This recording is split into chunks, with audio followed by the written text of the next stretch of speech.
On vient d'avoir les dernières informations de la région de Valence qui va s'occuper évidemment de cet accueil de l'Aquarius, et on le précise, de 2 bateaux italiens, puisque ces 629 migrants, on l'a vu dans ce reportage, ont été répartis dans 3 bateaux différents. Le premier bateau devrait arriver demain matin aux alentours de 6 heures, et avec 2-3 heures d'intervalle pour les 2 autres. Donc le second arrivera à 9 heures et le dernier, l'Aquarius, arrivera aux alentours de midi. Entre 200 et 300 volontaires de la Croix-Rouge vont les accueillir à ce moment-là. L'urgence, c'est de les soigner. Beaucoup sont brûlés. La plupart ont fait un voyage au total de presque 10 jours. Les premières 24 heures ont été terribles pour eux, car ils étaient sur des bateaux pneumatiques. Donc ils sont partis des côtes libyennes au péril de leur vie. Et puis on le rappelle, il y a plus de 120 enfants mineurs isolés, 7 femmes enceintes.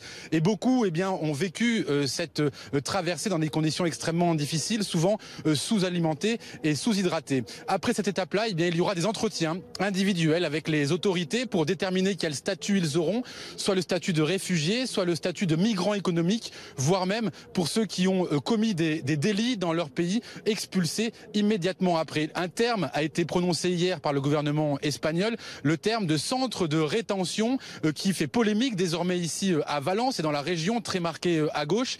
C'est que certains pourraient effectivement faire marche arrière et revenir dans leur pays d'origine. En tout cas, ce que l'on sait, c'est que les enfants, les femmes enceintes et les familles devraient rester ici en Espagne et dans toutes les villes qui se sont portées volontaires pour les accueillir.